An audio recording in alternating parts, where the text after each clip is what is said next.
5वें अध्याय पहले वचन से लेकर के 4थे वचन तक लिखा है, हे धर्मियों, यहोवा के कारण जय जयकार करो, क्योंकि धर्मी लोगों को स्तुति करना शोभा देता है। वीणा बजा बजाकर यहोवा का धन्यवाद करो, 10 तार वाली सारंगी बजा बजाकर उसका भजन गाओ, उसके लिए नया गीत गाओ, जय जयकार के साथ भली भांति बजाओ, क्योंकि यहोवा का वचन सीधा है और उसका सब काम सच्चाई से होता है। तो मेरे प्यारे बहनों, यहां पर लिखा है कि उसकी स्तुति करो, उसकी महिमा करो, उसकी प्रशंसा करो, उसकी तारीफें करो, और ये तुम साजदार साजों के साथ करो, यानी कि जो बजाने वाले यंत्र हैं उनके साथ तुम उसकी स्तुति करो। वीणा बजाओ, 10 तार वाली सारंगी बजाओ, उन सब को बजा करके तुम उसकी स्तुति करो। और मेरे प्यारे भाई बहनों, हम इस प्रकार से परमेश्वर की स्तुति करते भी हैं। हम देखते हैं बहुत सारे चर्चेज में परमेश्वर के लिए जो वाद्य यंत्र हैं उनको बजाया जाता है, उसकी स्तुति के लिए, महिमा के लिए हम गीतों को गाते हैं। हम भी वहां पर जो है बहुत सारे जो हमारे वाद्य यंत्र हैं उनको बजाते हैं। लेकिन मेरे प्यारे बहनों, मैं आपसे यहां पर केवल एक बात डिस्कस करना चाहूंगा। कई बार क्या होता है कि हम एक चीज की अति में चले जाते हैं, एक चीज की अति में चले जाते हैं। परमेश्वर की स्तुति, परमेश्वर की महिमा, परमेश्वर की प्रशंसा, या उसको हम प्रेजेंट वर्शिप कर रहे हैं, ये एक अच्छी बात है। हम इससे अपनी दिल की गहराइयों से उसकी आत्मा और सच्चाई के साथ आराधना करते हैं। लेकिन कई जगह मैं देखता हूं मेरे प्यारे बहनों, केवल इसी चीज को बहुत ज्यादा से ज्यादा एम्फेसिस दिया जाता है। हम देखते हैं कि अगर वर्शिप का टाइम 2 घंटे का है या 2.5 घंटे का है, तो उसमें 1.5 से पौने 2 घंटा केवल वर्शिप ही की जाती है और अलग अलग तरीके के वाद्य यंत्र बजाए जाते हैं। मैं आपसे ये नहीं कहूंगा कि भाई ये नहीं बजाने चाहिए, उसे बजाना चाहिए, क्योंकि वचन में ये लिखा है और हमें उसकी स्तुति प्रशंसा बड़े ही उत्साह के साथ वाद्य यंत्रों के साथ करनी चाहिए। लेकिन केवल यही नहीं है, और आज बहुत सारी कलीसियाएं केवल इन्हीं में बंद कर रखे रह गई हैं, केवल प्रेज एंड वर्शिप। और हम यूथ के विषय में देखते हैं, यूथ ने तो अपना ये मोटिव ही बना लिया है। यूथ ने तो केवल, उन्होंने वचन नहीं सुनना, उन्होंने वचन नहीं पढ़ना है, उन्हें अपना करियर जो है केवल इसी चीज में बनाना है। बहुत सारे लोग करियर के लिए भी कर रहे हैं, मैं ये नहीं कहूंगा कि सभी के सभी केवल स्तुति और आराधना के लिए कर रहे हैं। बहुत सारे लोगों ने इसे अपना करियर बनाया है और उनका यह मानना होता है कि संगीत में ना जाकर के हम परमेश्वर के लिए ही संगीत बनाएंगे तो ये ज़्यादा अच्छा है। और बिल्कुल ये बहुत अच्छी बात है कि अगर हमें संगीत का टैलेंट है, हमें किसी वाद्य यंत्रों का बजाने का टैलेंट है, या हमें धुन बनाने का टैलेंट है, तो हम वो परमेश्वर की महिमा में दें। जैसे यहाँ लिखा है कि नया गीत गाओ, तो जिन्हें गीत लिखने का टैलेंट है वो परमेश्वर की महिमा के लिए वो नए नए शब्दों के साथ उन्हें महिमा देने के लिए उसकी स्तुति और प्रशंसा के गीत लिखें। ये अच्छी बात है, इसमें मैं ये नहीं कह रहा हूं कि ये नहीं करना चाहिए। मेरा कहने का मतलब जो तात्पर्य आप समझ सकते हैं, ये अति नहीं होना चाहिए, अति नहीं होना चाहिए। अति का मतलब आउट ऑफ कंट्रोल या आउट ऑफ लिमिट नहीं होना चाहिए। जैसा हम देखते हैं बहुत बार लोगों ने इसी में अपना करियर बनाया है और प्रभु के लिए बहुत अच्छे अच्छे गीतों को लिखते हैं, बहुत अच्छे अच्छे गीतों को गाते हैं। उनकी आवाज़ भी प्रभु ने ऐसी दी है, बहुत मधुर और सुरीली है, और उसको अपने जीवन से, अपने गाने के गीतों के द्वारा वो प्रभु को महिमा देते हैं। लेकिन मेरे प्यारे बहनों, यहाँ मैं देख रहा हूँ कि अब इस समय ऐसा हाल हो गया कि कुछ परसेंटेज ऐसी भी हो गई है जो मसीह गीतों का उन्होंने फिल्मीकरण कर दिया है। इस बात से मुझे बहुत ही जो है दुख होता है। मसीही गीतों का फिल्मीकरण नहीं होना चाहिए। करियर बना रहे हैं, अच्छी बात है, लेकिन आत्मिकता की बातें आत्मिकता में ही अच्छी लगती हैं। वाद्य यंत्र भी उतने ही अच्छे लगते हैं जितना उस गीत को सुनने में, आत्मिकता में हमें आशीष मिले या हम उसमें मगन हो जाएं। फिल्मीकरण आप समझ सकते हैं। फिल्मीकरण बहुत बार हम देखते हैं कि फिल्मों की तरह जो है गीत पिक्चराइज किए जाते हैं, सारी चीज़ें होती हैं, और वहाँ पर जो सिंगर होता है, गाने वाला होता है, वो अपने आप को रिप्रेजेंट कर रहा होता है, अलग अलग लोकेशंस, अलग अलग चीज़ें, ये सब। तो ये कहीं ना कहीं ऐसा लगता है कि ये मन को भटकाने वाली बातें हैं, ये प्रशंसा और स्तुति की बातें नहीं, खुद को प्रमोट करने वाली बातें हैं।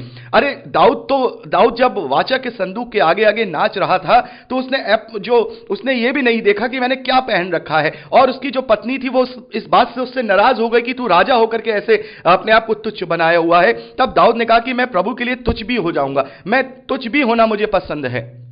तो वहां जब हम कोई स्तुति करते हैं, प्रशंसा करते हैं तो अपने आप को भूल करके करते हैं। तो शो ऑफ नहीं होना चाहिए। मेरा जहां तक मेरा आत्मा मुझे ये कॉन्शियस में हमेशा मुझे ये बात निरुत्तर करता है, जब कभी मैं ऐसे संगीतों को सुनता हूं जो फिल्मी गाने ज्यादा लगते हैं, स्तुति के गीत कम लगते हैं, तब मुझे लगता है कि शायद ये परमेश्वर की स्तुति नहीं कर रहे हैं, ये अपने आप को प्रमोट कर रहे हैं। मेरे प्यारे बहनों, हो सकता है किसी को मेरी बात पसंद आए या ना आए, लेकिन मैं बिल्कुल हमेशा वही बात करता हूं जो हमारे आत्मिक जीवन के लिए अच्छी है।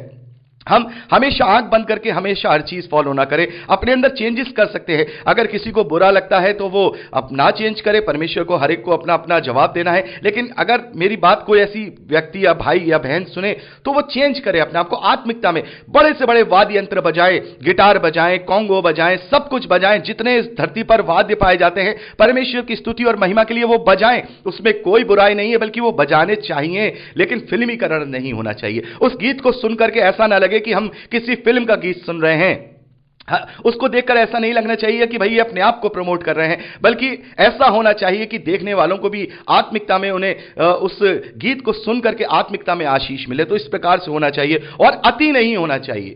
वचन से बढ़कर कुछ नहीं है, वचन से बढ़कर कुछ नहीं है। वचन को थामे रहना है। अगर 2 घंटे का हमारा समय है किसी चर्च या कलीसिया में, तो आधे घंटे, ज्यादा से ज्यादा आधे घंटे तक प्रेजेंट वर्शिप का समय रखना चाहिए। 1.5 घंटे हमें गवाहियां और परमेश्वर के वचन के लिए रखना चाहिए। सबसे इंपॉर्टेंट देखिए, मैं आपको बताना चाहता हूं, किसी भी सभा के 3 स्तंभ हैं।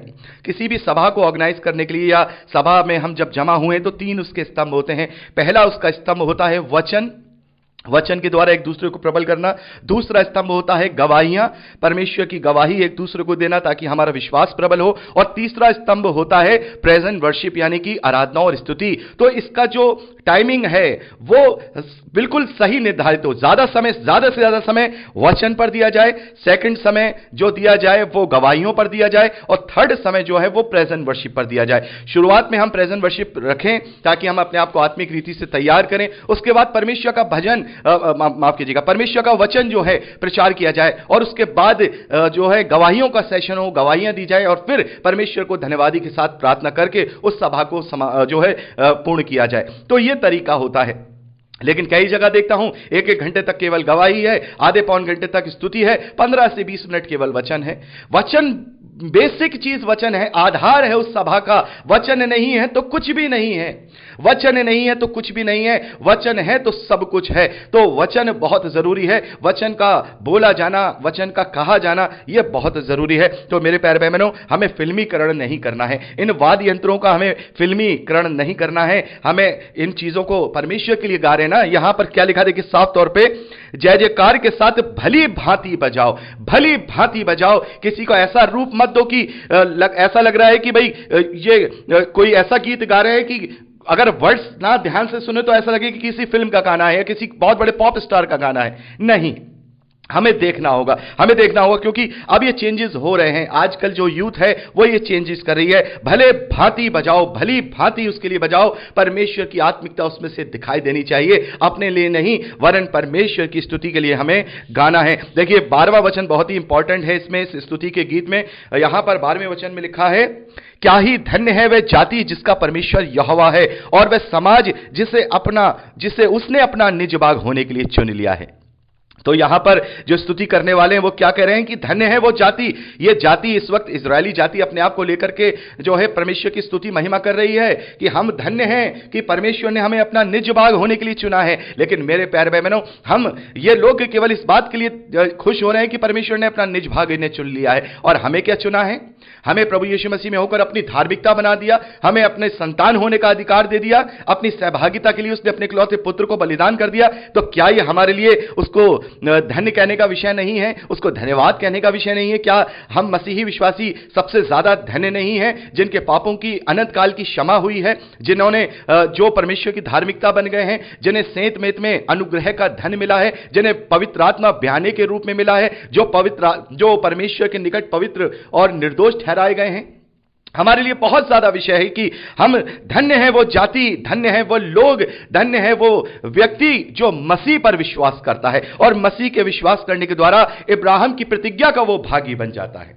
तो मेरे प्यारे भाई बहनों, इस प्रकार से हमें यहां पर देखना होगा और ये स्तुति का गीत है, इसको आप अपने आप से पढ़ लीजिएगा। जो मेन बात थी यहां पर कहने की, जो मेरे मन में आत्मा ने मुझे अगुवाई की, मैंने वो बात यहां कही है, क्योंकि कई बार मुझे तकलीफ होती है, कई बार मैं दुखी हो जाता हूं जब अपनी यूथ को इस प्रकार से इनमें उलझा हुआ देखता हूं। तो जरूरत है हम प्रार्थना करें, क्योंकि वो परमेश्वर के खोजी हैं, लेकिन वो रास्ता जो वो चुन रहे हैं कहीं ना कहीं वो भटकने वाला रास्ता है। हमें परमेश्वर की महिमा स्तुति करनी है, वीणा बजाकर करनी है, वाद बजाकर करनी है, दुनिया के सारे वादों को बजा करके करनी है, लेकिन उसकी एक मर्यादा, आत्मिक मर्यादा होनी चाहिए, उसका फिल्मीकरण नहीं होना चाहिए। तो मेरे प्यारे भाई बहनों, यहां पर हमने 33वें अध्याय का अध्ययन किया है और आप इसे पर्सनली रूप से जरूर पढ़ लीजिएगा। अब चलते हैं 34वें अध्याय की ओर। मेरे प्यारे भाई बहनों, ये जो 34वां अध्याय है ये दाऊद का भजन है, दाऊद के द्वारा लिखा गया है। और दाऊद ने ये भजन जब लिखा था, जब हम पहला शमूएल उसके 21वें अध्याय में पढ़ते हैं कि जब वो अबीमेलेक के सामने था